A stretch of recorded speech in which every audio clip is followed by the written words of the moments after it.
أشهد أن محمدا رسول الله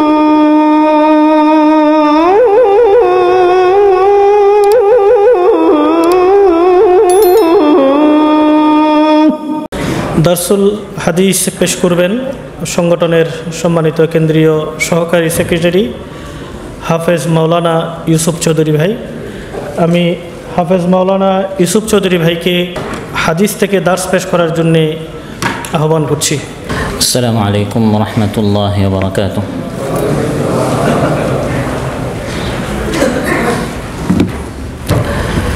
আলহামদুলিল্লাহ আলহামদুলিল্লাহিল্লাযী আত'আমানা ওয়া সাকানা ওয়া জা'আলানা মিনাল মুসলিমিন। আলহামদুলিল্লাহিল্লাযী আত'আমানা ওয়া সাকানা ওয়া কাফানা ওয়া আওয়ানা ফাকাম মিম্মান লা কাফিয়া লাহু ওয়া লা মু'বি। والصلاة والسلام على سيد الأنبياء وأشرف المرسلين نبينا محمد وعلى آله وصحبه أجمعين، أما بعد. عن أبي مالك الحارث بن عاصم الأشعري رضي الله عنه قال: قال رسول الله صلى الله عليه وسلم: الطهور شطر الإيمان والحمد لله تملأ الميزان وسبحان الله والحمد لله تملأان أو تملأ ما بين السماوات والأرض. رواه مسلم. حضرت আবু মালিক আল হারিস বিন আসিম আল আশআরি রাদিয়াল্লাহু আনহু থেকে বর্ণিত, রাসূল সাল্লাল্লাহু আলাইহি ওয়াসাল্লাম ইরশাদ করেন যে পবিত্রতা হচ্ছে ঈমানের অর্ধেক। আলহামদুলিল্লাহ কিয়ামতের দিন নেকির দাড়িপাল্লাকে ভরে দিবে এবং সুবহানাল্লাহ আলহামদুলিল্লাহ আসমান ও জমিনের মধ্যস্থিত শূন্যতা পূর্ণ করে দেয়। উপস্থিত সংগঠনের মুহতারাম সভাপতি, সংগঠনের কেন্দ্রীয় দায়িত্বশীল বৃন্দ, শাখা ওয়ার্ড উপশাখা পর্যায়ের দায়িত্বশীল বৃন্দ এবং আমার প্রান্তিক প্রিয় ইসলামী আন্দোলনের শপথের কর্মীরা, সদস্য ভাইরা, আমাকে দায়িত্ব দেওয়া হয়েছে রাসূল সাল্লাল্লাহু আলাইহি ওয়াসাল্লামের পবিত্র বাণীগুলো থেকে একটি হাদিস এর উপর দার্স দেয়া। আজকের এই দিনটি হচ্ছে জুমার দিন, আর জুমার দিন কালা রাসূলুল্লাহ সাল্লাল্লাহু আলাইহি ওয়াসাল্লাম বলাটা হচ্ছে অনেক বড় সৌভাগ্যের বিষয়। রাসূল সাল্লাল্লাহু আলাইহি ওয়াসাল্লাম ইরশাদ করেন, ইন্না মিন আফদালি আইয়ামিকুম ইয়াউমুল জুমআ, তোমাদের দিনগুলোর মধ্যে শ্রেষ্ঠ দিন হচ্ছে জুমার দিন। ফাকসিরু আলাইয়া মিনাস সালাতি ফি, এই দিন তোমরা আমার উপর বেশি বেশি করে সালাত পাঠ করো। তো দারসুল হাদিস হচ্ছে আমাদের জন্য একটি সুবর্ণ সুযোগ। আমরা দার্সের ফাঁকে ফাঁকে যখনই রাসূল সাল্লাল্লাহু আলাইহি ওয়াসাল্লামের নাম আসবে তখন আমরা তার উপর দুরূদ পাঠ করব।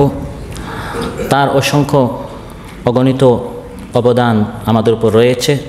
তারপরেও যে ব্যক্তি তার উপর দুরূদ পড়বে না, রাসূল সাল্লাল্লাহু আলাইহি ওয়াসাল্লাম ইরশাদ করেন এই ব্যক্তি হচ্ছে বখিল, কৃপণ। আল বখিলু মান যুকিরতু ইনদাহু ফালাম ইউসাল্লি আলাইহি। বিধায় আল্লাহ তাআলা ঈমানদারদেরকে ডেকে বলছেন, ইয়া আইয়ুহাল্লাযীনা আমানু সাল্লু আলাইহি ওয়া সাল্লিমু তাসলিমা। এই দারসুল হাদিসের যখনই রাসূল সাল্লাল্লাহু আলাইহি ওয়াসাল্লামের নাম আসবে তখনই আমরা কৃপণতা না করে মহব্বতের সাথে আমাদের নবী রাসূল খাতামুন নবীনের উপর আমরা দরুদ পাঠ করব। আল্লাহুম্মা সাল্লি আলা মুহাম্মদ ওয়া আলা আলি মুহাম্মদ কামা সাল্লাইতা আলা ইব্রাহিম ওয়া আলা আলি ইব্রাহিম ইন্নাকা হামিদুম মাজিদ। সম্মানিত আজকের শিক্ষা শিবিরের ডেলিগেট ভাইয়েরা, সদস্য ভাইয়েরা, আমি যে হাদিস পাঠ করেছি এই হাদিসের প্রথমে আমি যে বিষয় বলবো সেটি হচ্ছে রাউয়ের পরিচয়। রাউই অর্থাৎ যিনি এই হাদিস বর্ণনা করেছেন। হাদিসের বর্ণনাকারীকে হাদিস শাস্ত্রের পরিভাষায় তাকে রাউই বলা হয়। রিওয়ায়ত যে করেছে, বর্ণনা করেছে, তাকে রাউই বলা হয়। এই হাদিস যিনি বর্ণনা করেছেন তার নাম হচ্ছে আবু মালিক আল হারিস বিন আসিম আল আশআরি রাদিয়াল্লাহু আনহু। আশআরি হচ্ছে একটি গোত্রের নাম, তারা ইয়ামানবাসী। ইয়ামানের একটি গোত্রের নাম হচ্ছে আশআরি। সে আশআরি গোত্রের প্রসিদ্ধ একজন সাহাবী হচ্ছেন আবু মুসা আল আশআরি রাদিয়াল্লাহু আনহু, যার কণ্ঠ অনেক সুন্দর ছিল। আর রাসূল সাল্লাল্লাহু আলাইহি ওয়াসাল্লাম তার তিলাওয়াত নিজে শুনেছেন আর প্রশংসা করেছেন। লাউ রাআইতানি ওয়া আনা আস্তামিউ লিকিরাআতিকাল বারিহা, হে আবু মুসা, গতকাল রাতে আমি তোমার তিলাওয়াত শুনছিলাম, যদি তুমি টের পেতে অনেক খুশি হতে। সুবহানাল্লাহ। লাকাদ উতিতা মিজমারান মিন মাজামিরি আলি দাউদ, হে আবু মুসা, তোমাকে দাউদ আলাইহিস সালামের মতো সুকণ্ঠ, সুন্দর সুমধুর আওয়াজ তোমাকে দেওয়া হয়েছে। সে আশআরি পরিবারের বংশের একজন হচ্ছেন আবু মুসা, আর আরেকজন হচ্ছেন হযরত আবু মালিক আল হারিস বিন আসিম আশআরি রাদিয়াল্লাহু আনহু, যিনি এই হাদিসটি বর্ণনা করেছেন। রাসূল সাল্লাল্লাহু আলাইহি ওয়াসাল্লাম এই পুরো আশআরি যে পরিবার রয়েছে, গোত্র রয়েছে, তিনি তাদের প্রশংসা করেছেন যে আশআরি তারা ইয়ামানবাসী এবং তারা অনেক ইবাদত গুজার। রাতে তারা ঘুম থেকে উঠে সুন্দর সুন্দর সুমধুর আওয়াজে তারা সবাই তিলাওয়াত করত। এবং এই সাহাবী হযরত ওমর রাদিয়াল্লাহু আনহুর জামানায় 18 হিজরিতে তিনি মৃত্যুবরণ করেন। তাউন আমওয়াসে একটি মহামারী হয়েছিল, সেখানে বড় বড় অনেক সাহাবীরা মারা গিয়েছেন। হযরত মুআদ বিন জাবাল, হযরত আবু উবাইদা বিন জাররাহ রাদিয়াল্লাহু আনহুমা সহ এই সাহাবী হযরত আবু মালিক হারিস বিন আসিম আশআরি রাদিয়াল্লাহু আনহু, তিনিও সেই মহামারীতে শহীদ হন। রাবির পরিচয় গেল। দ্বিতীয় পর্যায়ে আমরা যে বিষয়ে আলোচনা করব সেটি হচ্ছে হাদিস গ্রহণকারীর পরিচয়। যে কিতাবে এই হাদিসটি সংরক্ষণ করা হয়েছে সেটি হচ্ছে রাওয়াহু মুসলিম। মুসলিম নামক যে কিতাব, এই কিতাবে এই হাদিসটি রয়েছে। আমরা জানি 6টি কিতাবকে আরব দেশে বলা হয় আল কুতুবুস সিত্তা, আমাদের দেশে বলা হয় সিহাহু সিত্তা। আরব দেশে তারা 6 কিতাবকে সিহা বলে না, তারা সহিহাইন বলে। বুখারী এবং মুসলিম এই 2 কিতাবকে তারা সহিহাইন বলে, আর আমাদের দেশে 6 কিতাবকেই সহিহ বলা হয়, সিহা সিত্তা বলা হয়। এই দেশে তারা এই 6 কিতাবকে একত্রে আল কুতুবুস সিত্তা বলে। অর্থাৎ 6টি হাদিস বিষয়ক প্রধান 6টি গ্রন্থ। এর মধ্যে দ্বিতীয় গ্রন্থ হচ্ছে সহিহ মুসলিম, আর প্রথম গ্রন্থ হচ্ছে সহিহুল বুখারী। পৃথিবীর সকল উলামায়ে কেরাম সর্বসম্মতিক্রমে মানুষ যত কিতাব লিখেছে, মানব রচিত যত কিতাব রয়েছে, এর মধ্যে সবচেয়ে নির্ভুল বিশুদ্ধ কিতাব হচ্ছে সহিহুল বুখারী, আর 2 নম্বরে হচ্ছে সহিহ মুসলিম। তাদের অক্লান্ত পরিশ্রমের ফলে, সাধনার ফলে এই কিতাব 2টি আমরা আমাদের সামনে পেয়েছি। এবং ইমাম মুসলিম রাহিমাহুল্লাহ তিনি এই কিতাব লিখে এই কিতাবের কোনো নাম দেন নাই।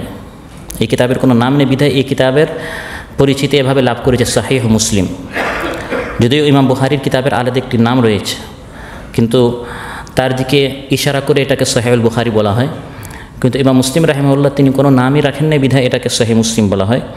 ইমাম মুসলিম বিন হাজ্জাজ ইবনে মুসলিম তিনি আল কুশাইরি গোত্রের একজন বড় আলিম ছিলেন এবং বর্তমান ইরানের বৃহত্তর খুরাসান প্রদেশের নিসাবুর একটি শহর রয়েছে, 204 হিজরিতে তিনি সেখানে জন্মগ্রহণ করেন, আর 261 হিজরিতে নিসাবুরেই মৃত্যুবরণ করে সেখানে তিনি তার দাফন হয়। তাহলে তিনি হায়াত পেয়েছেন কত? মাত্র 56 বছর।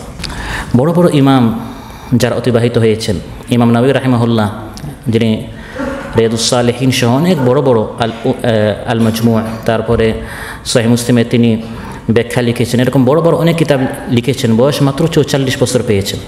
তাদের রেখে যাওয়া কিতাবগুলো আমাদের পড়তেই দেখা যায় সারা জীবন শেষ। তাহলে এত বড় বড় কিতাব তারা লিখেছেন কখন, পড়েছেন কখন? তাদের হায়াতের মধ্যে আল্লাহ তাআলা বারাকাত দিয়েছিলেন। হাদিস বিশারদদের মধ্যে ইমাম মুসলিম রাহিমাহুল্লাহ ছিলেন অন্যতম একজন মুহাদ্দিস এবং 15 বছর সাধনা করে তিনি সহিহ মুসলিম লিখেছেন। তার মুখস্থ প্রায় 3 লক্ষাধিক হাদিস, সেখান থেকে 3 লক্ষাধিক হাদিস থেকে বাছাই করতে করতে করতে করতে করতে করতে মাত্র 4000 হাদিস তিনি এই কিতাবে সংকলন করেছেন। আর পুনরুক্ত সহ 12,000 হাদিস হয়, অর্থাৎ কিছু কিছু হাদিস বারবার এসেছে, 2বার 3বার এসেছে, এরকম বারবার উল্লেখ করা হয়েছে। এগুলোকে বাদ দিলে 4000 হয়, আর এই 4000গুলোকে বারবার উল্লেখ করা সহ গণনা করলে 12000 হয়। তাহলে 3 লক্ষাধিক হাদিস তার মুখস্থ, সেখান থেকে বাছাই করে করে একবারে পিওর, যেগুলোর রেওয়ায়তের মধ্যে কোনো ভেজাল নেই, একবারে বিশুদ্ধ থেকে বিশুদ্ধ, এই হাদিসগুলো তিনি গোটা উম্মাহকে উপহার দিয়েছেন। এবার আসেন হাদিসটির পরিচয়। বর্ণনাকারী গেল রাউই, তারপর আমরা বললাম যিনি এই হাদিসটি সংরক্ষণ করেছেন ইমাম মুসলিম রাহিমাহুল্লাহর কথা। এখন যে হাদিস নিয়ে আমরা আলোচনা করব, এই হাদিসের পরিচয় হচ্ছে সহিহ মুসলিমের কিতাবুত তাহারা হাদিস নম্বর 223। সহিহ মুসলিমের 223 নম্বর হাদিস। আপনার খাবার খেয়ে বসেছেন, ঘুম আসাটাই স্বাভাবিক, আর আমরা অনেক গুরুত্বপূর্ণ আলোচনা শুনেছি জমার আগে। আমি তো অনেক দুর্বল, তো আপনারা আমাকে একটু সহযোগিতা করবেন। দুপুরে খাবারের পর এখন বিশ্রামের সময়, আলহামদুলিল্লাহ বসার আসনগুলো অনেক আরামের, এই জন্য ঘুম আসাটাই স্বাভাবিক। একটু আমাকে সহযোগিতা করবেন আর লেখার চেষ্টা করবেন, লিখলে তখন ঘুমটা যাবে। আল্লাযী আল্লামা বিল কালাম, কলম দ্বারা আমাদের যত বেশি আমরা নোট করব তত বেশি আমাদের ঘুমও যাবে এবং জ্ঞানও আমাদের বৃদ্ধি পাবে। এই হাদিসটি মারফু কাউলি সহিহ। আমি বলেছি এই হাদিসের পরিচয় কি, অনেক কথা রয়েছে, আমি শুধু এই 3টি কথা বলবো সংক্ষেপে। মারফু কাউলি সহিহ। মারফু মানে কি, হাদিস বিভিন্ন ধরনের রয়েছে এই দিক দিয়ে যে এই হাদিসটি কার। যদি এই হাদিসটি রাসূল সাল্লাল্লাহু আলাইহি ওয়াসাল্লামের হয় তাহলে এটাকে মারফু বলা হয়, আর যদি এই হাদিসটি কোনো সাহাবীর হয় এটাকে মাওকুফ বলা হয়, আর যদি হাদিসটি কোনো তাবেঈর হয় এটাকে মাকতু বলা হয়। তো যেহেতু এই হাদিসটি রাসূল সাল্লাল্লাহু আলাইহি ওয়াসাল্লামের, বিধায় এটাকে মারফু আমরা বলতে পারি। 2 নম্বর পরিচয় হচ্ছে এই হাদিসটি কাউলি, অর্থাৎ রাসূল সাল্লাল্লাহু আলাইহি ওয়াসাল্লামের মারফু হাদিসগুলো আবার 3 ধরনের। যদি তার কথা হয় কাউল, এটাকে কাউলি বলা হয়, আর যদি তার কাজ হয় এটাকে ফি'লি বলা হয়, ফি'ল কাজকে বলা হয়। আর যদি রাসূল সাল্লাল্লাহু আলাইহি ওয়াসাল্লামের সমর্থনমূলক কোন হাদিস হয় এটাকে তাকরিরি বলা হয়। এই হাদিসটি হচ্ছে মারফু কাউলি এবং মানের দিক দিয়ে হচ্ছে সহিহ। সহিহ মুসলিমের সব হাদিসগুলোই সহিহ, এটা দাঈফ নয় বা মাওদু না, জাল হাদিস হওয়ার প্রশ্নই আসে না, বরং সর্বোচ্চ সবচেয়ে বিশুদ্ধ মানের হাদিস। এবার আসেন হাদিসের ব্যাখ্যার দিকে। রাসূল সাল্লাল্লাহু আলাইহি ওয়াসাল্লাম ইরশাদ করেন, আত-তুহুর শাতরুল ঈমান, তাহারাত হচ্ছে ঈমানের অর্ধেক। রাসূল সাল্লাল্লাহু আলাইহি ওয়াসাল্লামের বড় একটি মুআজিজা ছিল, তার কথা হতো কম, অর্থ হতো বেশি। তিনি খুব মিষ্টি ভাষায় কথা বলতেন, প্রাঞ্জল ভাষায় কথা বলতেন, স্পষ্ট ভাষায় কথা বলতেন, অল্প কথায় বেশি অর্থ তিনি বুঝাতেন। এই হাদিসের শব্দগুলো অনেক কম কিন্তু অর্থ অনেক বেশি, ব্যাখ্যা অনেক বেশি। এবং সেই কালের এই কালের কিয়ামত পর্যন্ত যত বড় বড় সাহিত্যিক আসবে, বক্তা আসবে, আলোচক আসবে, রাসূল সাল্লাল্লাহু আলাইহি ওয়াসাল্লাম যার অক্ষর জ্ঞান ছিল না, সেই বিশ্ববিখ্যাত বক্তা, আলোচক, সাহিত্যিক সবাইকে মহানবী সাল্লাল্লাহু আলাইহি ওয়াসাল্লাম তার সাহিত্য, বক্তৃতা, প্রাঞ্জলতার মাধ্যমে তিনি সবাইকে পরাজিত করেছেন। সুবহানাল্লাহ। এত সুন্দর ভাষায় তিনি কথা বলতেন, এত স্পষ্ট ভাষায় তিনি কথা বলতেন। অল্প কথা বলছেন বলে তার কথা আবার বোঝা যাচ্ছে না বিষয়টা এমন নয়, কথাগুলো আবার স্পষ্ট হতো। অনেক বড় বড় সাহিত্যিক আছে, তাদের কথা এত উঁচু মানের মানুষ আবার বুঝে না, কিন্তু রাসূল সাল্লাল্লাহু আলাইহি ওয়াসাল্লাম স্পষ্টভাবে কথা বলতেন। তিনি বলেছেন, আনা আফসাহুল আরব, আরবদের মধ্যে আমি হচ্ছে সবচেয়ে শুদ্ধ ভাষায়, স্পষ্ট ভাষায়, প্রাঞ্জল ভাষায় আমি কথা বলি। আফসাহ, সবচেয়ে সহি ভাষায় তিনি কথা বলতেন, কিন্তু কথাগুলো আবার মাফহুম হতো, মানুষের বোধগম্য হতো, সহজ হতো। সুবহানাল্লাহ। এই হাদিসের মধ্যে তিনি ছোট্ট কয়েকটি কথা বলেছেন। একটি হচ্ছে আত-তুহুরু শাতরুল ঈমান, পবিত্রতা হচ্ছে ঈমানের অর্ধেক। পবিত্রতা হচ্ছে 2 ধরনের, একটি হচ্ছে বাতিনি কালবি অভ্যন্তরীণ, আরেকটা হচ্ছে বাহ্যিক জাহিরি আমলি। এবং এই সব ধরনের পবিত্রতার উপর ইসলাম গুরুত্ব দিয়েছে। একটি হচ্ছে বাহ্যিক, একটা হচ্ছে অভ্যন্তরীণ আধ্যাত্মিক বাতিনি পবিত্রতা, আর আরেকটা হচ্ছে জাহিরি, যেটা আপনার প্রকাশ পায়, যেটা দেখা যায়। এবং এই 2 ধরনের পবিত্রতার ব্যবস্থা আল্লাহ তাআলা নিজে করে দিয়েছেন। সুবহানাল্লাহ। বাহ্যিক পবিত্রতার জন্য সবচেয়ে বড় পবিত্রতার মাধ্যম হচ্ছে পানি। সূরাতুল আনফাল 11 নম্বর আয়াতে আল্লাহ তাআলা বলেন, ওয়ায়ুনাজ্জিলু আলাইকুম মিনাস সামাই মাআন লিইউতাহহিরাকুম বিহি, আসমান থেকে আল্লাহ তাআলা পানি নাজিল করেন। উদ্দেশ্য কি? তোমাদেরকে পবিত্র করা, উদ্দেশ্য তোমাদেরকে পবিত্র করা।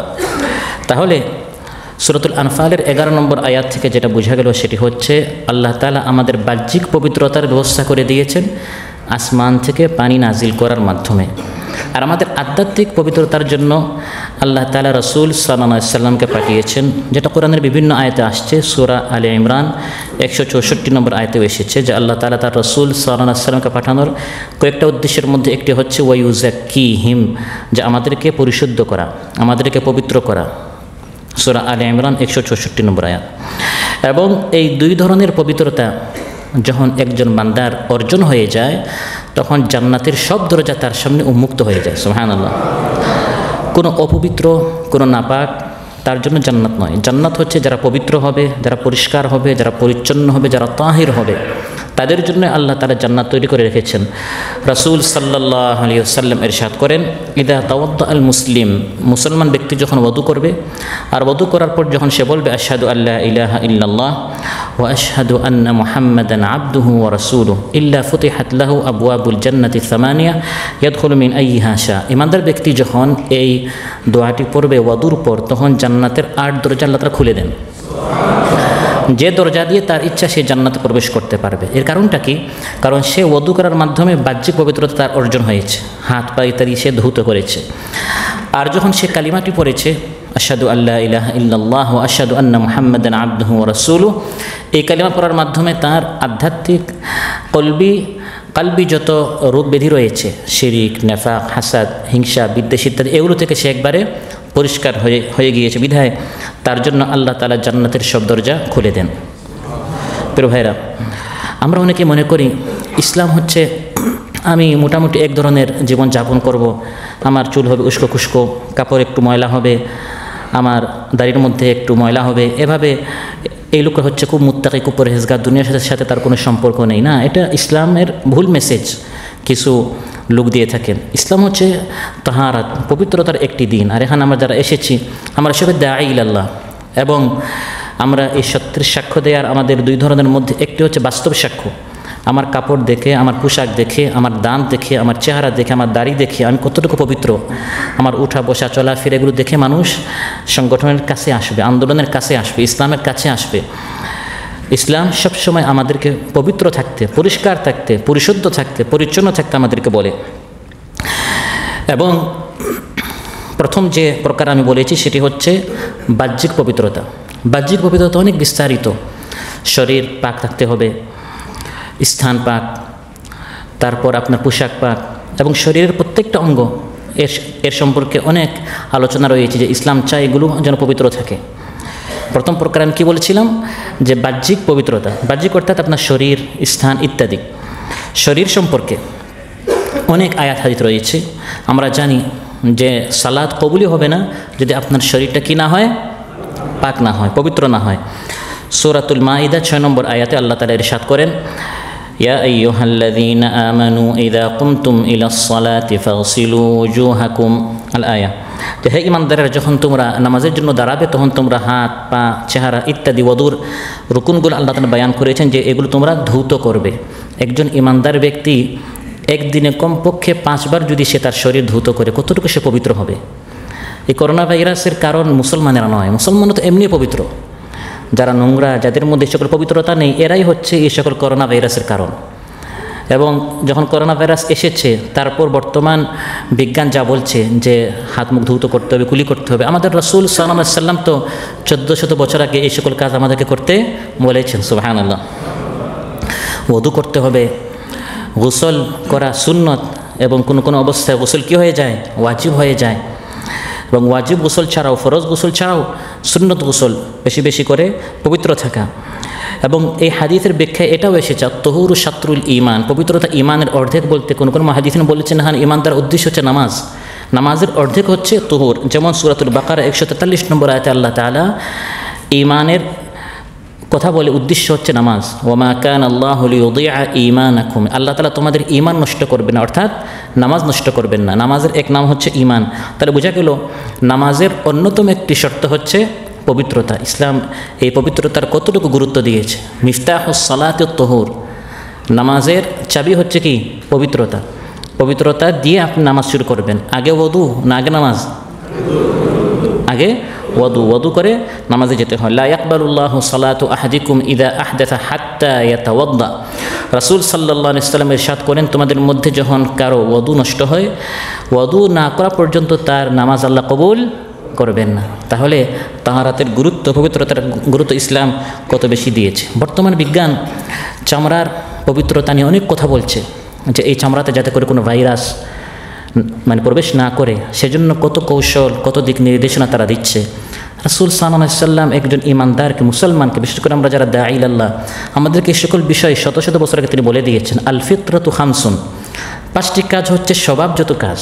এটি ইসলাম আমাদেরকে শেখায় না। এটা একজন মানুষ এগুলো তার করতেই হবে, মুসলমান হোক বা হিন্দু হোক বা বৌদ্ধ হোক। কিন্তু আজ যারা এগুলো করে না তারা হচ্ছে তাদের রুচির বিকৃতি ঘটেছে। সেটি কি? একটা হচ্ছে আল খিতান, খতনা করা, ওয়াল ইস্তেহদাদ, নাবিন নিচের চুল কাটা, ওয়ানাতফিল এবিদ, বগলের চুল কাটা, ও তাকলিমিল আবাফিল, নখ কাটা, ওয়াকাসুশারিব, গোফ কাটা। এগুলো করলে মানুষ তার চামড়াটা কি থাকবে? পবিত্র থাকবে, শরীর থেকে ভাইরাস দূর হবে, রোগব্যাধি দূর হবে। পরিষ্কার পরিচ্ছন্ন একজন ইমানদারকে থাকতে হবে। দাঁত পরিষ্কার, আমরা মনে করি এগুলো ইসলামের আলোচনা নয়, এগুলো হচ্ছে ডাক্তারি আলোচনা। এগুলো সব রাসূল সাল্লাল্লাহু আলাইহি ওয়াসাল্লাম আমাদেরকে শিখিয়ে দিয়েছেন। লাউলা আন আশুক্কা আলা উম্মতি লাআমারতুহুম বিসসিওয়াকি ইনদা কুল্লি সালাহ। আমার উম্মতের উপর কষ্ট হয়ে যাবে, এই আশঙ্কা যদি না থাকতো আমি আমার উম্মতকে হুকুম করতাম প্রত্যেক নামাজের আগে যেন তারা কী করে? মিসওয়াক করে। সুবহানাল্লাহ। দাঁতটা যেন পরিষ্কার থাকে। ময়লা দাঁত এর অর্থ আপনি খুব বড় মুত্তাকি না, বরং আপনি হচ্ছেন নোংরা। পরিষ্কার পরিচ্ছন্ন পবিত্র যে ব্যক্তি সে হচ্ছে কি? মুত্তাকি, সে হচ্ছে পরহেজগার, সে হচ্ছে রাসূল সাল্লাল্লাহু আলাইহি ওয়াসাল্লামের আদর্শে আদর্শিত। রাসূল সাল্লাল্লাহু আলাইহি ওয়াসাল্লাম একদিন দেখলেন, হাদিসের মধ্যে এসেছে, এক লোক তার চুল উস্কো খুস্কো, কাপড় খুব ময়লা। বর্তমান আমাদের সমাজের কিছু কথিত পীরদের মতো দেখতে সে নিজেকে অনেক মুত্তাকি পরহেজগার হিসাবে পেশ করছে। হযরত জাবির রাদিয়াল্লাহু বলেন, মহানবী সাল্লাল্লাহু আলাইহি ওয়াসাল্লাম এই ব্যক্তিকে উদ্দেশ্য করে বললেন, আমা ইয়াজিদু হাযা মা ইউসাক্কিনু বিহি শা'রু, এর কাছে কি কোনো চিরুনি নাই? চুলটা সুন্দর করে আঁচড়ে সে মানুষের সামনে আসতে পারে না? সুবহানাল্লাহ। আরেক ব্যক্তিকে তিনি দেখলেন তার কাপড়ে কিছু ময়লা, তিনি বললেন, আমা ইয়াজিদু হাযা মা ইয়াগসিলু বিহি সাওবা, কাপড় পরিষ্কার করার মতো এর কাছে কি কোনো পানি নেই বা কোনো সাবান নেই? তো রাসূল সাল্লাল্লাহু আলাইহি ওয়াসাল্লাম চান একজন দাঈ ইলাল্লাহ, একজন ইসলামী আন্দোলন কর্মী, আমাকে আপনাকে সবসময় পবিত্র থাকতে হবে, পরিষ্কার পরিচ্ছন্ন। ইসলামের এই মেসেজগুলো মানুষের সামনে আমরা আমাদের আমলের মাধ্যমে মানুষের সামনে উপস্থাপন করব। তারপর সকল গুনাহ থেকে আমাকে আপনাকে পবিত্র থাকতে হবে। চোখকে, জবানকে, কানকে, হাত পাকে, এই সকল অঙ্গ প্রত্যঙ্গকে, আল্লাহর দেয় এই সকল নিয়ামতগুলোকে গুনাহ দ্বারা আমরা নাপাক করব না, অপবিত্র করব না, নাজিস করব না, বরং তাহের পবিত্র রাখবো গুনাহ বর্জন করে। আজ আমরা অনেকেই বলি যে কিতাব অনেক পড়ি কিন্তু ভুলে যাই, সিলেবাসের বই পড়ি কিন্তু ভুলে যাই। ভুলে যাওয়ার কারণ হচ্ছে কি? ইমাম শাফিঈ রাহিমাহুল্লাহ, গোটা দুনিয়ার ইমাম, তিনি বলেন আমি পড়তাম ভুলে যেতাম। আমি আমার উস্তাদ ওয়াকিয়া রাহিমাহুল্লাহকে প্রশ্ন করলাম, আমি পড়ি ভুলে যাই, কারণটা কি? তিনি উত্তর দিলেন, শাকাউতু ইলা ওয়াকিইন সুআ হিফযি ফাআরশাদানি ইলা তারকিল মাআসি ওয়া ক্বালা ইন্নাল ইলমা নূরুন ওয়া নূরুল্লাহি লা ইউহদা লিআসি। আমি আমার উস্তাদ ওয়াকিয়াকে বললাম যে আমি পড়ি কিন্তু ভুলে যাই, সুআ হিফযি, আমার স্মৃতি দুর্বল হয়ে যাচ্ছে। ইমাম শাফিঈ রাহিমাহুল্লাহ যদি বলে আমার স্মৃতি দুর্বল, আমাদের অবস্থা কি? তাদের তো কিতাব কী ছিল? মুখস্থ ছিল। ইমাম শাফিঈ রাহিমাহুল্লাহ। তখন আমার উস্তাদ বললেন, আরশাদানি ইলা তারকিল মাআসি, গুনাহ বর্জন করো। ওয়া ক্বালা ইন্নাল ইলমা নূরুন, এই ইলম, শিক্ষা বইটুকু আমরা এসেছি ইলম শেখার জন্য। এই ইলম হচ্ছে একটি আলো, আর আল্লাহ তার এই আলো কোনো গুনাহগারকে দেন না। গুনাহ দেখে দেখে আমার চোখটা নাপাক হয়ে গিয়েছে, গুনাহ শুনে শুনে আমার কানটা নাপাক হয়ে গিয়েছে, গুনাহ উপার্জন করতে করতে হাতটা নাপাক হয়ে গিয়েছে, গীবত, পরনিন্দা, চুগলখড়ি করতে করতে আমার জবানটা নাপাক হয়ে গিয়েছে, গুনাহ ভাবতে ভাবতে আমার এই মেধাটি, ব্রেনটি আমার নষ্ট হয়ে গিয়েছে, নাপাক হয়ে গিয়েছে। এখন কোরআন অধ্যয়ন করলে, হাদিস অধ্যয়ন করলে এখানে তার প্রবেশ করবে না। সেজন্য আমাদেরকে আমাদের এই সকল অঙ্গ প্রত্যঙ্গ পবিত্র রাখতে হবে গুনাহ থেকে। বিশেষ করে দুই একটা অঙ্গের কথা আমি বলবো। এক নম্বর হচ্ছে চোখ। চোখে সব ধরনের গুনাহ থেকে আমাদেরকে পবিত্র রাখতে হবে।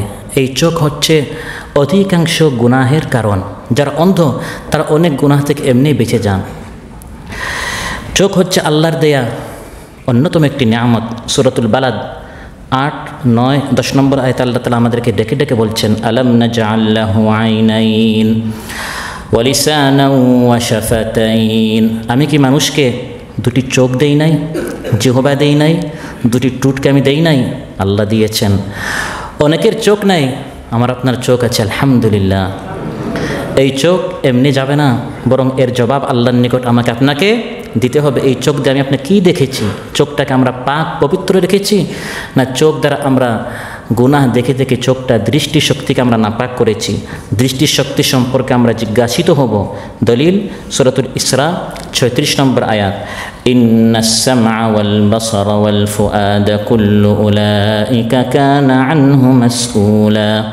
আল্লাহ তাআলা বলেন, নিশ্চয় শ্রবণ শক্তি, দৃষ্টিশক্তি, মেধা শক্তি, এই সব কিছু সম্পর্কে বান্দা তুমি কিয়ামতের দিন জিজ্ঞাসিত হবে। সেই প্রশ্নে যেন আমি আপনি আটকা না পড়ি, দৃষ্টিশক্তিটা আমার আপনার পবিত্র রাখতে হবে। বিশেষ করে এই মোবাইল, আমাদের বাপদাদারা অনেক গুনাহ থেকে তারা দূরে ছিলেন, কারণ তাদের হাতে এই মোবাইলটা ছিল না। বিশেষ করে আমি সহ আমার সামনে যারা যুবক ভাইরা আছেন, আলহামদুলিল্লাহ এখন সংগঠনের অধিকাংশ সদস্যরা কি যুবক। অনেক মুরব্বী যারা আছেন তারা চাইলেও অনেক কিছু দেখতে পারে না, চোখে ব্যথা, কিছুক্ষণ মোবাইল দেখলে চোখে ব্যথা করে। কিন্তু যারা যুবক রাতকে রাত দেখতে পারেন, দিনকে দিন তারা ফেসবুকের পেজে সময় নষ্ট করতে পারেন, দেখছেন আপনি, কিন্তু একদিন কি দেখছেন এর হিসাব আল্লাহর নিকট দিতে হবে। আপনি অন্যকে ফাঁকি দিয়ে দেখতে পারেন, গোপনে দেখতে পারেন, সিসি ক্যামেরাকে ফাঁকি দিতে পারেন, দায়িত্বশীলকে বা মুরব্বীদেরকে, বন্ধুদেরকে ফাঁকি দিয়ে দেখতে পারেন, কিন্তু একজনের চোখ ফাঁকি দেওয়া যায় না। তিনি কে? সূরাতুল মুমিন বা গাফির দুটি নাম রয়েছে। 19 নম্বর আয়াত, যে আল্লাহ তাআলা জানেন যা মানুষ তার চোখ দ্বারা খিয়ানত করে। ইয়ালামু খাইনাতাল আয়ুনি ওয়া মা তুখফিস সুদূর। আল্লাহ তাআলা বলেন, মানুষ তার চোখ দ্বারা যে খিয়ানত করে এটা আল্লাহ তাআলা জানেন। অতএব চোখটা সবসময় পবিত্র রাখতে হবে। মেয়েদের ফটো আসতে পারে, নগ্ন বা অর্ধ উলঙ্গ বিভিন্ন ফটো ফেসবুকে আসে, যেহেতু এটা ইহুদিদের নিয়ন্ত্রণে, এটা আমাদের নিয়ন্ত্রণে নয়, আসতেই পারে। তখন কি করতে হবে? চোখের হেফাজত করতে হবে। একবার দেখে ফেলেছেন, তাতে আল্লাহ তাআলা জিজ্ঞাসা করবেন না, সুবহানাল্লাহ। কারণ আল্লাহ তাআলা আমাদেরকে আসলে শাস্তি দিতে চান না, মাফ করতে চান। একবার যদি ভুলে চোখটা চলে যায় আল্লাহ মাফ করবেন, কিন্তু দ্বিতীয়বার যখন দেখতে যাবেন সেখানে কি আছে? শাস্তি আছে। ইয়া আলী লা তুতবি'ন নাযরাতান নাযরা ফাইন্না লাকাল উলা ওয়া লাইসাত লাকাস সানিয়া। হে আলী, প্রথমবার যদি ভুলে তোমার দৃষ্টি পড়ে যায় এটা আল্লাহ মাফ করে দিবেন, কিন্তু আবার যখন ইচ্ছায় দেখবে, কারণ প্রথমটা আমি আমার অনিচ্ছায় সামনে চলে আসছে, এটা ইচ্ছাটি না থাকার কারণে আল্লাহ তাআলা শাস্তি দেবেন না। কিন্তু দ্বিতীয়বার বা প্রথমবারই দীর্ঘ করলেন। এখন যদি কেউ চালাকি করে বলে তাহলে প্রথমবার যেহেতু চোখটা পড়েছে ভালো করে দেখে ফেলি, তাহলে এই প্রথমবার যখন আপনি সাবধান হয়ে গেলেন, এরপরে যে সময়টা আপনি অতিবাহিত করবেন দেখতে গিয়ে, এর উপর প্রতিটি মুহূর্তে শাস্তি রয়েছে। সূরাতুন নূর 30 নম্বর আয়াতে আল্লাহ তাআলা বিশেষ করে পবিত্র ঈমানদারদেরকে ডেকে ডেকে বলছেন, হে ঈমানদারেরা, হে নবী আমার ঈমানদারদেরকে বলুন, কুল্লিল মুমিনিনা ইয়াগুদ্দু মিন আবসারিহিম ওয়া ইয়াহফাযু ফুরুজাহুম। হে নবী, ঈমানদারদেরকে আপনি বলুন তারা যেন তাদের দৃষ্টি সংযত রাখে। অতএব আমাদের দৃষ্টি কী করতে হবে? সংযত রাখতে হবে, পবিত্র রাখতে হবে। পারা যাবে তো ইনশাআল্লাহ?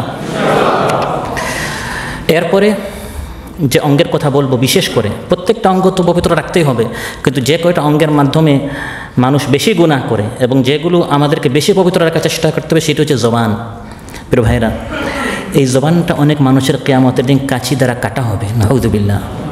বসলেই গীবত, বসলেই পরনিন্দা, বসলেই মানুষের হক নষ্ট করা, এই জবান।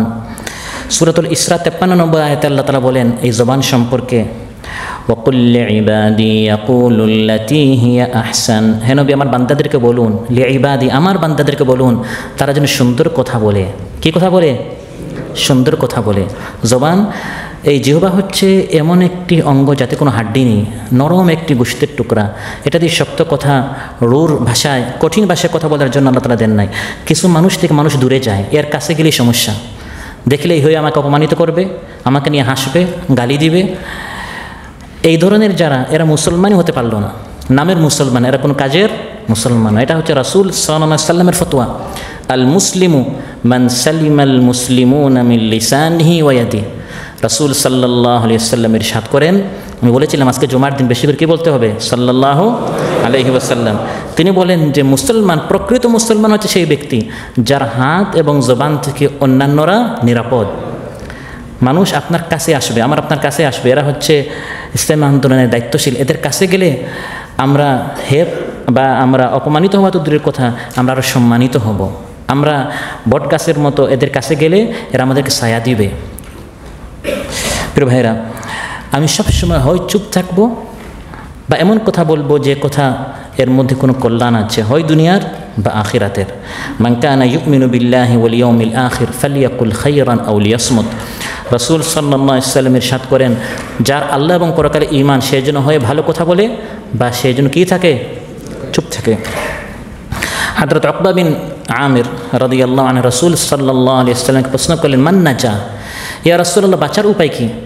মহানবী সাল্লাল্লাহু আলাইহি ওয়াসাল্লাম সংক্ষিপ্ত কয়েকটি কথা বললেন, আমসিক আলাইকা লিসানাক, জবানটা বন্ধ রাখো, ওয়ালিয়াসাকা বাইতুক, ঘরে সময় দাও, ওয়াবকি আলা খাতিআতিক, আর গুনাহের জন্য কান্না করো। ঘরে বলতে অযথা অনর্থক বাহিরে গিয়ে সময় নষ্ট করা থেকে, এমনি যদি দিনের কাজ সেটা ভিন্ন বিষয়, দাওয়াতি কাজ এটা ভিন্ন বিষয়, কিন্তু এমনি বাহিরে চায়ের দোকানে বসে বসে, রাস্তায় হাটে ঘাটে মাঠে চলতে ফিরতে সময় নষ্ট করা থেকে ঘরে বসে বসে নিজের গুনাহগুলো স্মরণ করো, কান্না করো, আর জবানটা কি রাখো, বন্ধ রাখো। তাতেই রয়েছে আন্নাজা, তাতেই রয়েছে বাঁচার উপায়। কোথায়? দুনিয়া না আখিরাতে, এটা আল্লাহ নবী বলেন নাই। তার মানে দুনিয়া এবং আখিরাতে সব জায়গায়, তিনি শুধু আখিরাত বলেন নাই। দুনিয়াতেই অনেক মানুষ এক একটা শব্দের কারণে তার জীবন ধ্বংস হয়ে যায়, আখিরাত তো রয়ে গেল। পরে আফসোস করে কথাটা আমি কেন বললাম, এক শব্দ তালাক বলার কারণে হালাল স্ত্রীকে হয়ে যায়, হারাম হয়ে যায়। এক শব্দ কবুল বলার কারণে একজন অপরিচিত অজানা মহিলা তার জন্য হালাল হয়ে যায়। এক শব্দ লা ইলাহা ইল্লাল্লাহ বলার কারণে পিছনে সকল কুফরি শিরিক আল্লাহ মাফ করে একজন বান্দা মুসলমান হয়ে যায়। তো এক একটা শব্দ এর অনেক দাম রয়েছে, অনেক ভারী রয়েছে। আমি আপনি যা বলি প্রত্যেকটা কথা রেকর্ড করা হচ্ছে, প্রত্যেকটা কথা রেকর্ড করা হচ্ছে। যখন আমার আপনার কথা রেকর্ড হয়, অডিও বা ভিডিও, তখন আমরা খুব সাবধানে বলি, বিশেষ করে লাইভে হলে, কারণ এগুলো আবার মানুষ শুনবে। ডানে বামে আমার আপনার দুইজন ফেরেশতা রয়েছেন, মা ইয়ালফিযু মিন কাউলিন ইল্লা লাদাইহি রাকীবুন আতীদ, সূরা কাফ 18 নম্বর আয়াত। আল্লাহ তাআলা বলেন, মানুষ যে শব্দই বলে প্রত্যেকটা শব্দ সংরক্ষণ করার জন্য দুইজন ফেরেশতা বসা আছে, আতীদুন, সবসময় তারা হাজির আছে। তাহলে আমার আপনার জবানকে নাপাকি থেকে আমরা সবসময় পাক রাখবো, পবিত্র রাখবো। নাপাকি বিভিন্ন ধরনের, গীবত করা, চগলখড়ি করা, মিথ্যা কথা বলা। আলহামদুলিল্লাহ আমরা সদস্যরা এগুলো থেকে অনেকটা পবিত্র আছি, কিন্তু কিছু কিছু অপবিত্রতা আমাদের মাধ্যমে হয়ে যায়। জবানটা সবসময় আমাদের পবিত্র রাখতে হবে। তারপর যে অঙ্গের কথা বিশেষ করে বলবো সেটা হচ্ছে কান, শ্রবণ শক্তি। এখন যদি আমাদের শ্রবণ শক্তি না থাকতো, শুধু এখানে আসতাম সওয়াবের নিয়তে, কিন্তু কিছু আমরা শুনতে পারতাম না। আলহামদুলিল্লাহ আল্লাহ তাআলা আমার আপনার প্রত্যেককে বিনামূল্যে ফ্রিতে জন্মগ্রহণ করার সাথে সাথে বিশাল একটি পুঁজি, বিশাল একটি খনি আমাদেরকে দিয়েছেন, যার নাম হচ্ছে শ্রবণ শক্তি। সুবহানাল্লাহ। এমন খনি আপনার মাটির নিচ থেকে যারা পেট্রোলের খনি বের করে কোনো না কোনো একদিন এটা কী হয়, শেষ হয়। কিন্তু আল্লাহ আমাদেরকে কিছু খনি দিয়েছেন, মৃত্যু পর্যন্ত এই খনি চালুই আছে। চোখ দ্বারা দেখেই যাচ্ছি, কান দ্বারা শুনেই যাচ্ছি, ব্রেন দ্বারা আমরা ভেবেই যাচ্ছি। সুবহানাল্লাহ। আদান শোনার পর আমরা আদানের পরে যা মুআজ্জিন সাহেব বলেন সেটা আমরা বলি, কারণ আমরা শুনতে পারি। নামাজে ওয়ালাদ্দালিনের পরে আমরা আমিন বলি, কারণ আমরা সেটা কান দ্বারা শুনতে পারি। সালাম শুনেই আমরা সালামের জবাব দিই। অতএব এই শ্রবণ শক্তি কত বড় নিয়ামত! এটি হচ্ছে প্রথম ইন্দ্রিয় শক্তি। শ্রবণ শক্তি হচ্ছে প্রথম ইন্দ্রিয় শক্তি যা মানুষের চালু হয়। সেজন্য এটা বর্তমান বিজ্ঞান বলছে, কিন্তু শত শত বছর আগে কোরআনের মধ্যে এটা আল্লাহ তাআলা বলে দিয়েছেন, ওয়াজআলা লাকুমুস সামআ ওয়াল আবসারা ওয়াল আফইদাতা লাআল্লাকুম তাশকুরুন। আল্লাহ তাআলা মানুষ তার মায়ের পেট থেকে বের হয়, লা তা'লামুনা শাইআ, মানুষ কিছুই জানে না। তারপর জানার জন্য আল্লাহ মানুষকে 3টা শক্তি দেন। একটা হচ্ছে সামা, শ্রবণ শক্তি, তারপর দৃষ্টি শক্তি, তারপর বুধ শক্তি। প্রথমে আল্লাহ বলেছেন শ্রবণ শক্তি। এটা বর্তমান ডাক্তাররা বলে যে বাচ্চা যখন মায়ের পেট থেকে ভূমিষ্ঠ হয়, আগে সে শুনে, চোখটা বন্ধ থাকে, সে আগে দেখে না, আগে সে শুনে, তারপর কিছু কাল পর চোখটা খুলে, তারপর যত তার জীবনের হায়াত যায় আস্তে আস্তে সে বুঝে বুঝে এই দুনিয়া সম্পর্কে সে বোঝার চেষ্টা করে। সুবহানাল্লাহ।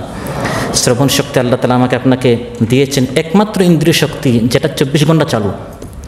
যখন আমরা ঘুমাই, যখন আমাদের কিছু ভাইয়ের ঘুমাচ্ছে, তখন চোখটা কী হয়ে যায়, বন্ধ হয়ে যায়। তখন দৃষ্টিশক্তি আমাদের বন্ধ হয়ে যায়। আর নাক দিয়ে আপনি কোনো একটি জিনিসের ঘ্রাণ যদি নিতে চান, এটা আপনাকে জাগ্রত অবস্থায় থাকতে হবে। এমনি শ্বাস নেওয়া যায়, কিন্তু ঘ্রাণ নিতে হলে আপনাকে জাগ্রত অবস্থায় থাকতে হবে। আপনার বাকি ইন্দ্রিয় শক্তি বন্ধ করা যায়, কিন্তু কান আপনি চাইলে বন্ধ করতে পারবেন না। দুনো আঙ্গুল যদি আপনি আপনার কানে দেন, তাও আওয়াজ আসে। আল্লাহর দেয়া বিশাল নিয়ামত। এই কানটা আমার আপনার পবিত্র রাখতে হবে। গীবত যেমন করা যাবে না, গীবত তেমন গান বাজনা শোনা যাবে না। আলহামদুলিল্লাহ, এটা থেকে আমরা অনেকে ইসলাম আন্দোলন করার কারণে আমরা পবিত্র আছি, কিন্তু সোশ্যাল মিডিয়ার কারণে নিজেদের অজান্তে অনেক মিউজিক, অনেক বাজনা চলে আসে। এরা থেকে আমাদের পরহেজ করতে হবে। গান বাজনা সম্পর্কে সূরাতুল ইসরা বা বনু ইসরাঈল 64 নম্বর আয়াতে আল্লাহ তাআলা বলেন, হে ইবলিস, ওয়াস্তাফজিজ মান ইসতাতা'তা মিনহুম বিসাউতিক, তোমার সাউত, ধ্বনি, আওয়াজের মাধ্যমে মানুষকে তুমি ধোঁকা দাও, মানুষকে তুমি কুমন্ত্রণা দাও, মানুষকে তুমি প্ররোচিত করো, মানুষকে তুমি গুমরাহ করো। ইবলিসের আওয়াজ কি? তাফসিরে এসেছে আওয়াজ দ্বারা উদ্দেশ্য হচ্ছে মিউজিক, বাদ্যযন্ত্র, গান বাজনা, এগুলো কোনো অবস্থায় শুনে নিজের শ্রবণ শক্তিকে নাপাক করা যাবে না। দুজনে কথা বলছে, কান পেতে শোনা এটা নিষিদ্ধ। তারা যদি না চায় এভাবে গোয়েন্দাগিরি করা, এটা ইসলাম কী করে দিয়েছে? নিষেধ করে দিয়েছে। মান তাসাম্মা হাদিসা কওমিন ওয়া হুম লাহু কারিহুন সুব্বা ফি উযুনাইহিল আনিকা ইয়াউমাল কিয়ামাহ। রাসূল সাল্লাল্লাহু আলাইহি ওয়াসাল্লাম ইরশাদ করেন, কেউ চায় না, তারপরেও কান পেতে যদি কেউ কারো কোনো কথা শুনে, কোন শক্তি সে ব্যবহার করেছে? শ্রবণ শক্তি। এই শ্রবণ শক্তির মাধ্যমে যে ব্যক্তি এই শক্তিটাকে নাপাক করবে, অন্যের কথা শুনে, যথচ তারা চায় না, কিয়ামতের দিন তার এই কানে সীসা ঢালা হবে। নাউযুবিল্লাহ, সীসা গরম একটা জিনিস, এটা তার কানে ঢালা হবে। অতএব আমার আপনার শ্রবণ শক্তিকে নাপাক নয়, বরং পাক করতে হবে, পবিত্র রাখতে হবে। কোরআনের আলোচনা শুনবো, কোরআনের তিলাওয়াত শুনবো, দ্বীনি কথাবার্তা শুনবো। আল্লাহ তাআলা সূরাতুল জুমার 17 এবং 18 নম্বর আয়াতে বলে দিচ্ছেন আমরা কি শুনবো। ফাবাশশির ইবাদিল্লাযীনা ইসতামিউনাল কাওলা ফায়াত্তাবিউনা আহসানা। সূরাতুল জুমার 17 এবং 18 নম্বর আয়াত। আল্লাহ বলেন, আমার বান্দাদেরকে সুসংবাদ দিন যারা কাউল, ভালো ভালো কথা শুনে তারপর ভালো কথার উপর তারা আমল করে। সুবহানাল্লাহ। তারপর যে বিশেষ অঙ্গের কথা বলবো সেটি হচ্ছে লজ্জাস্থানকে পবিত্র রাখতে হবে। সূরাতুল মুমিনুন 5 নম্বর আয়াত। সূরাতুল মুমিনুন শুরুতে আল্লাহ তাআলা কয়েকটা আয়াতে ঈমানদারদের গুণাবলীর কথা বলেছেন। বিশেষ করে বলেছেন, ওয়াল্লাযীনা হুম লিফুরুজিহিম হাফিযুন, যারা তাদের লজ্জাস্থানের হেফাজত করে। কিয়ামতের দিন এই হাদিসটি আমাদের প্রায় অধিকাংশদের জানা আছে। 7 দলকে আল্লাহ তাআলা আরশের ছায়ার নিচে স্থান করে দিবেন। এর মধ্যে এক দল হচ্ছে সেই ব্যক্তি, ওয়ারাজুলুন দাআতহুম রাআতুন যাতু মানসিবিন ওয়া জামালিন ফাকালা ইন্নী আখাফুল্লাহ, সম্ভ্রান্ত সম্মানিত পরিবারের সুন্দরী রমণী তাকে অশ্লীলতার দিকে আহ্বান করছে, কিন্তু সে তার লজ্জাস্থানকে নাপাক করে নাই। সে বলছে, ইন্নী আখাফুল্লাহ, আমি আমার আল্লাহকে ভয় করি। সুবহানাল্লাহ। প্রিয় ভাইরা, এই অঙ্গগুলোকে বিশেষ করে আমার আপনার পবিত্র রাখতে হবে। আত-তুহুরু শাত্রুল ঈমান, ঈমানের অর্ধেক হচ্ছে পবিত্রতা।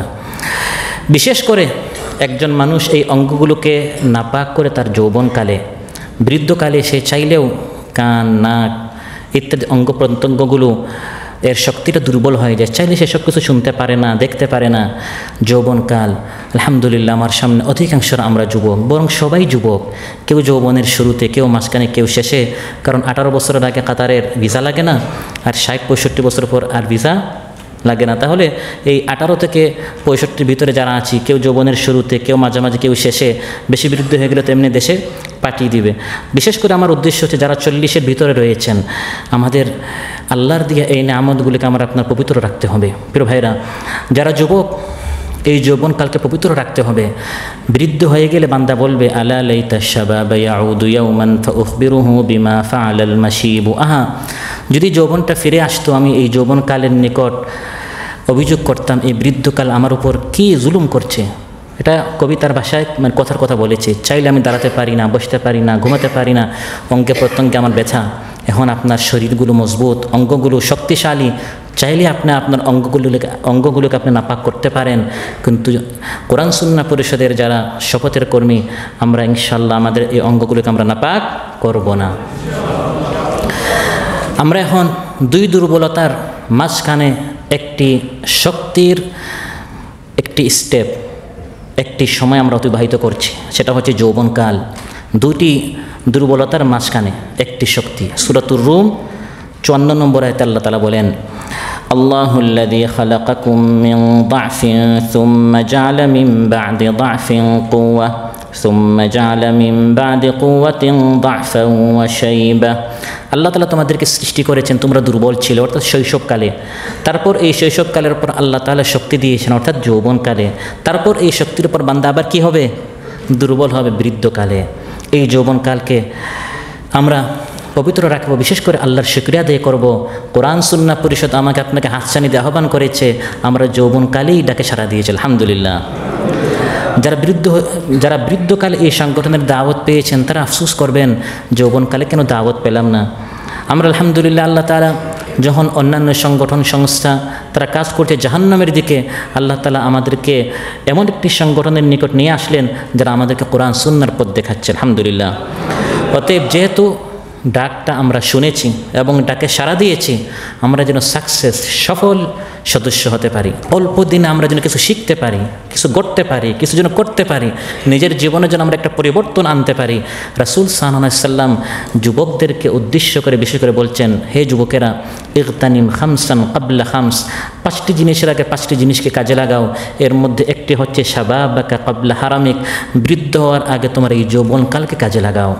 এখন চাইলে ঘন্টার পর ঘন্টা হে যুবক অধ্যয়ন করতে পারবে, দাওয়াতি কাজ পুরো রাত না ঘুমিয়ে করতে পারবে। একজন বৃদ্ধ তার সুগার, তার প্রেশার, নানা রোগে আক্রান্ত, চাইলে করতে পারে না, আমরা যুবকেরা পারবো, পারা যাবে তো ইনশাআল্লাহ। যে 7 দলকে আল্লাহ তাআলা আরশের ছায়ায় স্থান করে দিবেন, এর মধ্যে একদল যুবক, রাজুল, আল্লাহ নবী বলেন শাবুন, বলেছেন শাবুন নাশা ফি ইবাদাতিল্লাহ, সেই যুবক যে তার যৌবনকাল কাটিয়েছে আল্লাহর ইবাদতে, সুবহানাল্লাহ। পৃথিবীর ইতিহাসে যারা কিছু করেছে তারা করেছে এই যৌবনকালেই অধিকাংশরা। আজকে একটি সূরা পড়া সুন্নত, সেই সূরার নাম কি? সূরাতুল কাহফ। এই কাহফবাসী কারা? বৃদ্ধ না শিশু?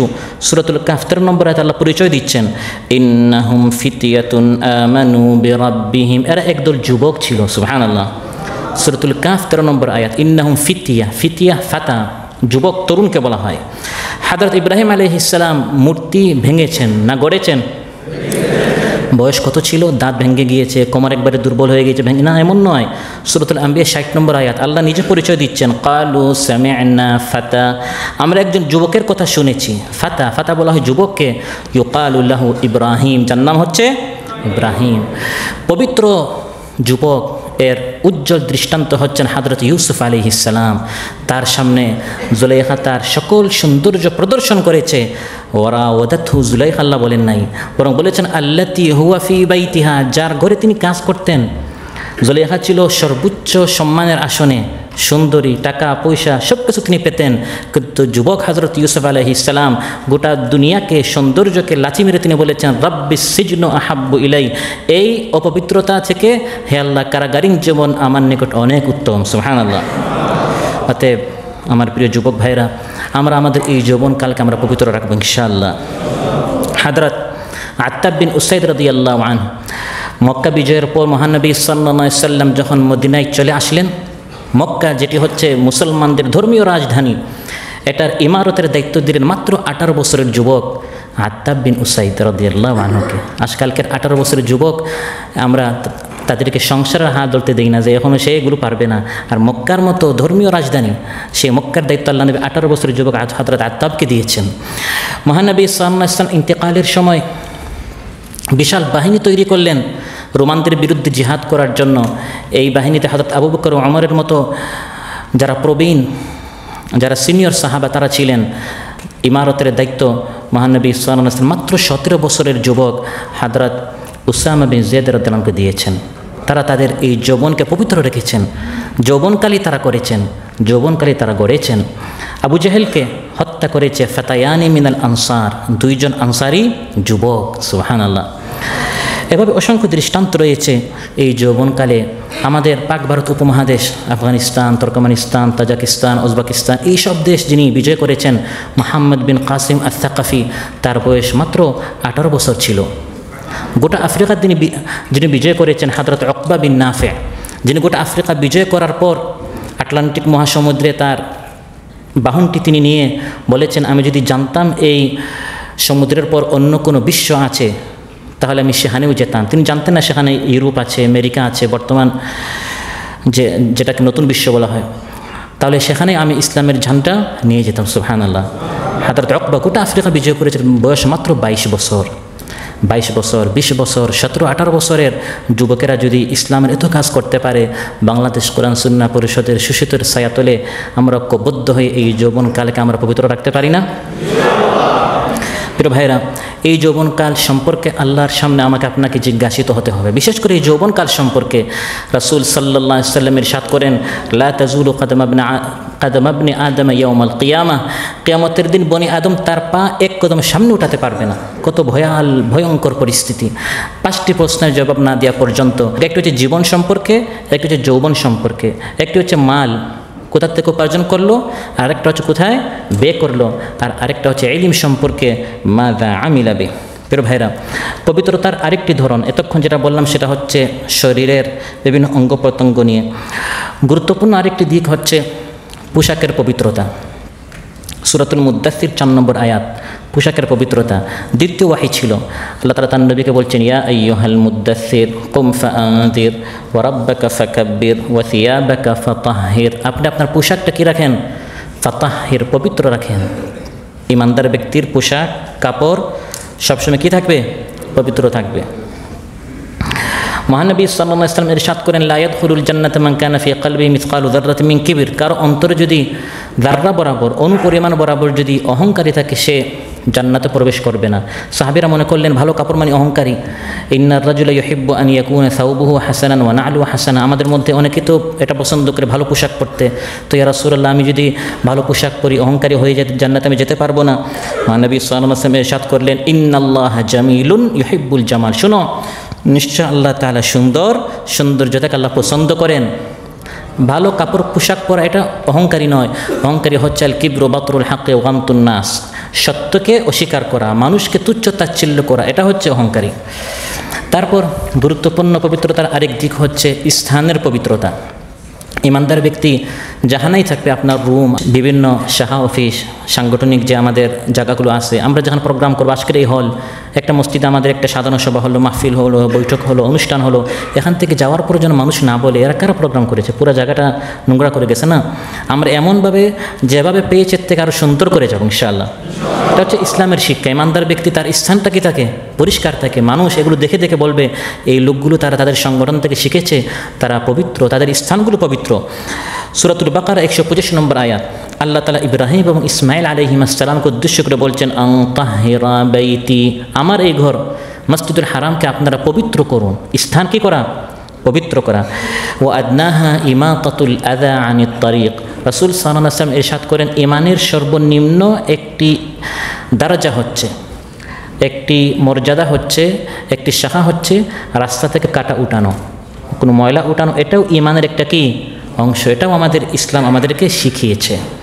প্রিয় ভাইরা, তারপর গুরুত্বপূর্ণ আরেকটি হচ্ছে স্থানের পবিত্রতা, পরিবেশ পবিত্র রাখা।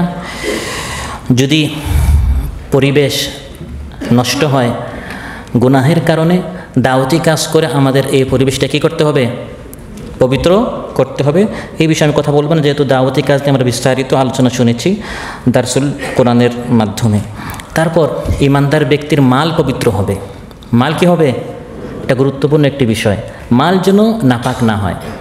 শরীরটা যেমন আমার পাক, স্থানটা যেমন পাক, পোশাকটা যেমন পাক, আমার উপার্জিত টাকাটা যেন কি হয়?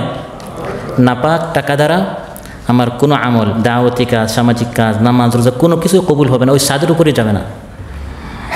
ذكر الرجل يطيل السفر أشعث أغبر يمد يديه إلى السماء يقول يا رب يا رب। হানিসাল্লাম লম্বা হাদিস বলেছেন যে বান্দা তার চুল উস্কো খুস্কো আল্লাহর নিকট দোয়া করছে, হে আল্লাহ আমার দোয়া কবুল করো, আমি খুব বেসাহারা, বেকাস, আমি দুর্দশাগ্রস্ত, খুব কষ্টে, খুব মুসিবতে পড়েছি। অথচ তার দোয়া কীভাবে কবুল হবে? ওমাল বাসু হারাম ও মাশরাবু হারাম ও গুদ্দিয়া বিল হারাম, তার কাপড় হারাম, তার খাবার হারাম, তার পানীয় হারাম, তার দোয়া কীভাবে কবুল হবে? তার দাওয়াতি কাজ কীভাবে কবুল হবে? তার দাওয়াতে মানুষ কীভাবে সহযোগী হবে, কর্মী হবে? কারণ তার এই আমলের কোনো প্রভাব নেই, কোনো আসর নেই, এটা তো আল্লাহর নিকট কোনো কবুলই হচ্ছে না। মহানবী সাল্লাল্লাহু আলাইহি ওয়াসাল্লাম মালকে পবিত্র রাখার ক্ষেত্রে খুব বেশি তিনি সাবধান ছিলেন।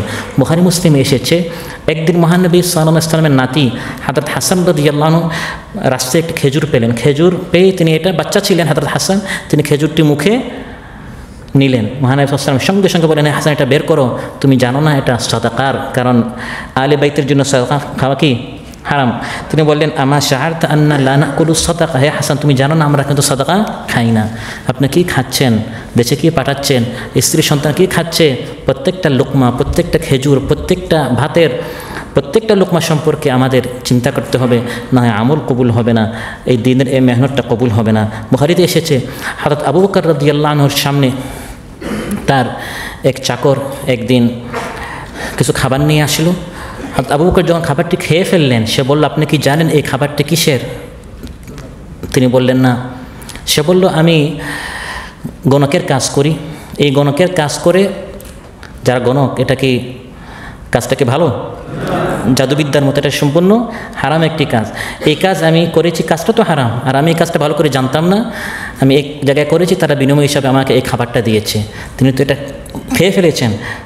আবু বকর সঙ্গে সঙ্গে বমি করেছেন এবং তার আঙ্গুলটি তার মুখের ভিতরে, বুখারীর বর্ণনা, তিনি তার মুখের ভিতরে আঙ্গুলটি ঢুকিয়ে তিনি চেষ্টা করেছেন যা পেটে ঢুকেছে সবটা বের করতে।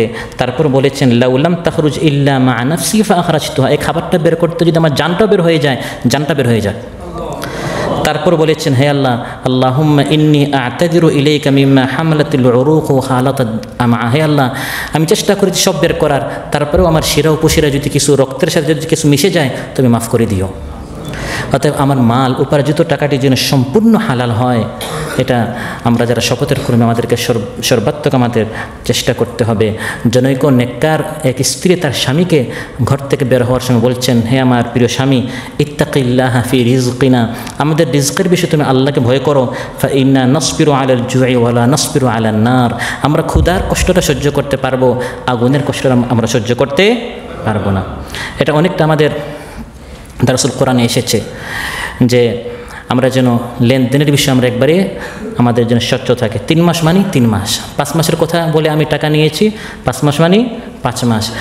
তারপরে কাজ করিয়ে আমরা অনেকেই আমাদের মধ্যে দেখা যায় এই রূপগুলো পাওয়া যায় যে কাজ করে টাকা দেয় না বা দেরি করে, বা ডিউটিতে আমি গিয়েছি, ডিউটি থেকে আমি মোবাইল চালাচ্ছি, ফেসবুকে আমি সময় নষ্ট করছি, অথচ মালিকের কাছ থেকে ঠিক আমি আমার বেতনটা নিচ্ছি। মালটাকে হালাল হবে? আমরা যারা ইসলাম আন্দোলন করি, মালটা যেন আমার পবিত্র হয়, আত্মহুর ও শত্রুল ঈমান, এই বিষয়ে আমাদের সর্বদা সতর্ক থাকতে হবে। এটা হচ্ছে তাহারাতের প্রথম দিক।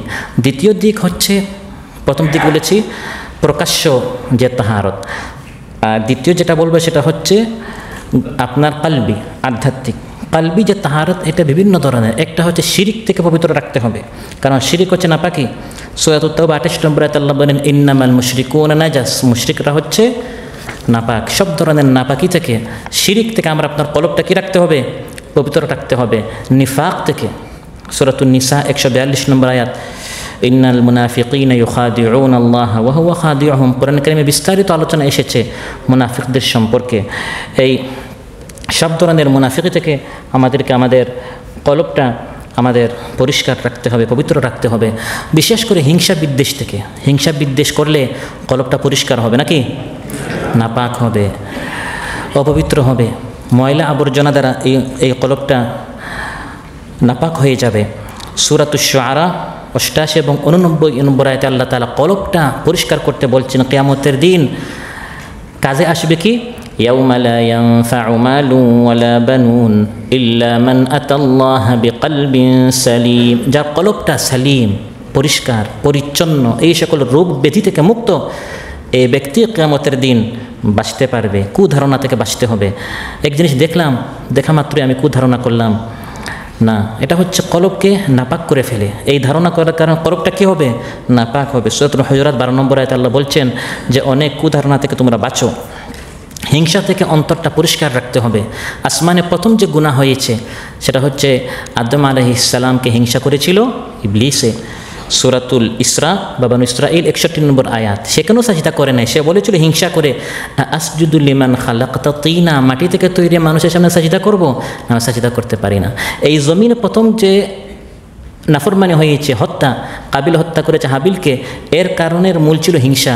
সে হিংসা করেছে যে ভাইয়েরটা কেন কবুল হলো আর আমার কুরবানি কেন কবুল হয় নাই। সূরাতুল মাইদা 87 নম্বর আয়াত। হযরত ইউসুফ আলাইহিস সালামের যে বিশাল কাহিনী, এই পুরাটার মূলে কী ছিল? ভাইয়েরা ইউসুফ আলাইহিস সালামকে কী করেছিল? হিংসা করেছিল। সূরাত ইউসুফ 8 নম্বর আয়াত, ইয ক্বালু লা ইউসুফু ওয়া আখুহু আহাব্বু ইলা আবিনা মিন্না ইত্যাদি। সেজন্য রাসূল সাল্লাল্লাহু আলাইহি ওয়াসাল্লাম আমাদেরকে কলবটা এই সকল রোগ ব্যাধি থেকে, নাপাকি থেকে পবিত্র রাখতে বলছেন। লা তাহাসাদু, হিংসা করিও না।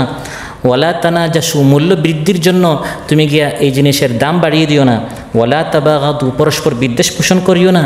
ওয়ালা তাদাবারু, পরস্পর পিঠ দেখাইও না, বরং বুক দেখাতে হবে, মুআনাকা করতে হবে, রূপটা পরিষ্কার করে পরস্পর মুসাফাহা মুআনাকা করে মহাব্বত বৃদ্ধি করতে হবে, পৃষ্ঠ প্রদর্শন করা যাবে না। ওয়া কুনু ইবাদাল্লাহি ইখওয়ানা, আল্লাহর বান্দারা তোমরা পরস্পর ভাই ভাই হয়ে যাও। পরস্পর কি হতে হবে? ভাই ভাই হতে হবে, অন্তরটা পরিষ্কার রাখতে হবে। ওয়ালা তাজআল ফি কুলুবিনা গিল্লাল লিল্লাযিনা আমানু, হে আল্লাহ ঈমানদারদের প্রতি আমার অন্তরে যেন কোনো ধরনের হিংসা বিদ্বেষ না থাকে। এই অন্তরটাকে পরিষ্কার রাখার অন্যতম একটি হাতিয়ার হচ্ছে বেশি বেশি করে আল্লাহর জিকির করা। আল্লাহর কি করা? এই জন্য এই হাদিসের মধ্যে রাসূল সাল্লাল্লাহু আলাইহি ওয়াসাল্লাম পরের যে অংশ বলেছেন এটি মূলত পবিত্রতারই একটি অংশ, সেটা হচ্ছে আলহামদুলিল্লাহি তামলাউল মিজান ওয়া সুবহানাল্লাহি ওয়ালহামদুলিল্লাহ তামলাআনি আও তামলাউ মা বাইনাস সামাই ওয়াল আরদ। বেশি বেশি অন্তরটা পরিষ্কার পবিত্র রাখার জন্য আলহামদুলিল্লাহ, সুবহানাল্লাহ এই সকল আযকার বেশি করে বলতে হবে। ঘর থেকে বের হওয়ার, ঘরে প্রবেশ করার, গাড়িতে উঠার, মসজিদে প্রবেশ করার, মসজিদ থেকে বের হওয়ার, দাওয়াতি কাজের দোয়া রব্বি ইশরাহ লি সাদরি ওয়া ইয়াসসির লি আমরি ওয়াহলুল উকদাতাম মিন লিসানি ইয়াফকাহু কওলি। প্রতিদিন কোরআন হাদিস অধ্যয়নের আগে আমরা দোয়া পড়ব, রব্বি জিদনি ইলমা। এভাবে দোয়া আযকার এগুলো দ্বারা আমার আপনার জবানটা সবসময় তাজা রাখতে হবে, কলবটা সবসময় পবিত্র রাখতে হবে। লা ইয়াজালু লিসানাকা রাতবান মিন যিকরিল্লাহ, আল্লাহর যিকির দ্বারা যেন সবসময় আমাদের জবানটি কি থাকে? তাজা থাকে। প্রিয় ভাইরা, রাসূল সাল্লাল্লাহু আলাইহি ওয়াসাল্লাম সম্পর্কে আয়েশা রাদিয়াল্লাহু আনহা বলেন, মহানবী সাল্লাল্লাহু আলাইহি ওয়াসাল্লাম তিনি তার রুকু এবং সুজুদে বেশি বেশি করে এই তাসবিহটি পড়তেন, সুবহানাকাল্লাহুম্মা বিহামদিক আল্লাহুম্মা গফিরলি।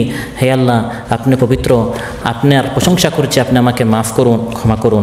অতএব অন্তরটা পরিষ্কার রাখার জন্য, পবিত্র রাখার জন্য অন্যতম যে হাতিয়ার এই হাদিসের মধ্যে রাসূল সাল্লাল্লাহু আলাইহি ওয়াসাল্লাম আমাদেরকে শিখিয়ে দিয়েছেন সেটি হচ্ছে আমাকে আপনাকে সব সময় সদা সর্বদা আল্লাহর যিকির আমাদের চালু রাখতে হবে। এবং চরিত্র গঠনে মৌলিক উপাদান বইয়ের মধ্যেও আমরা পড়েছি যে আল্লাহর সাথে সম্পর্ক রাখার অন্যতম একটি উপাদান হচ্ছে কি? সার্বক্ষণিক যিকির, উঠতে বসতে আল্লাহর যিকির। এখন আমরা খাবার খেয়েছি, আলহামদুলিল্লাহিল্লাযী আত'আমানা ওয়া সাকানা ওয়া জাআলানা মিনাল মুসলিমিন, ওয়ালহামদুলিল্লাহ তামলাউল মিজান, মিজানটা ভরে দেয়। সুবহানাল্লাহ, আল্লাহ খুশি হয়ে যান বান্দাকে আল্লাহ একটা জিনিস দিয়েছেন সেটা গ্রহণ করে যখন বলে আলহামদুলিল্লাহ। এভাবে উঠতে বসতে ইয়াযকুরুনাল্লাহা কিয়ামান ওয়া কুউদান ওয়া আলা জুনুবিহিম, সর্বাবস্থায় যখন বান্দা উঠতে বসতে চলতে ফিরতে শোয়া অবস্থায় যখন বান্দা তার রবকে স্মরণ করে তখন সে আল্লাহর প্রিয় বান্দা হয়ে যায়। এবং এই ধরনের পবিত্র বান্দাদেরকে আল্লাহ পছন্দ করেন, ভালোবাসেন। সূরাতুল বাকারা 222 নম্বর আয়াতে আল্লাহ তাআলা বলছেন এই পবিত্রদের সুফল কি, পরিণাম কি, পরিণত কি? ইন্নাল্লাহা ইউহিব্বুত তাওয়াবিন ওয়া ইউহিব্বুল মুতাতাহহিরিন, নিশ্চয় আল্লাহ তাআলা তওবাকারীদেরকেও পছন্দ করেন এবং এই ধরনের যারা সব সময় নিজের আত্মাকে, নিজের হাত পাকে, নিজের চোখ কানকে, নিজেকে বাহির থেকে ভিতর থেকে সব দিক থেকে পবিত্র রাখার চেষ্টা করে, আল্লাহ এদেরকে ভালোবাসেন। আর সবচেয়ে বড় পুরস্কার হচ্ছে পবিত্রদের জন্য আল্লাহ জান্নাত তৈরি করে রেখেছেন। সূরাতুজ জুমার 73 নম্বর আয়াত, জান্নাতীদেরকে বলা হবে তোমরা জান্নাতে কেন এসেছো? সালামুন আলাইকুম তিবতুম, কারণ দুনিয়াতে তোমরা তাইয়িব ছিলে, তাইয়িব মানে পবিত্র ছিলে। জান্নাতে কোনো নাপাক, নোংরা, ময়লা, আবর্জনা এই ধরনের যারা এই সকল জিনিসকে পছন্দ করে এই পবিত্র জান্নাত তাদের জন্য নয়। তৈবেতুম, তোমরা দুনিয়াতে পবিত্র ছিলে, মনটা পবিত্র ছিল, আত্মাটি পবিত্র ছিল, দিলটা পবিত্র ছিল, চোখটা পবিত্র ছিল, যৌবনটি তার পবিত্রতায় সে কাটিয়েছে। সালামুন আলাইকুম, তোমাদের উপর সালাম, ফাদখুলুহা খালিদিন, চিরকালের জন্য জান্নাতে প্রবেশ করো। প্রিয় ভাইরা, দারসুল হাদিসের শেষে আজকের এই দার্স থেকে আমরা যা শিখলাম, 1 নম্বর হচ্ছে তাহারাতের গুরুত্ব, বিশেষ করে কলব, শরীর, চোখ, কান, জিহ্বা, পোশাক, স্থানের পবিত্রতা। এবং 2 নম্বরে আমরা এই অন্তরের পবিত্রতার অন্যতম একটি আমল মহানবী সাল্লাল্লাহু আলাইহি ওয়াসাল্লাম আমাদেরকে শিখিয়েছেন, সেটা হচ্ছে সার্বক্ষণিক আল্লাহ তাআলার যিকির করা। আল্লাহ তাআলা আমাদের সবাইকে আমরা এই দারসুল হাদিস থেকে যা শিখলাম আমাকে এবং শ্রোতামণ্ডলী সবাইকে আমল করার তৌফিক দান করুন। আসসালামু আলাইকুম ওয়া রাহমাতুল্লাহি ওয়া বারাকাতুহু।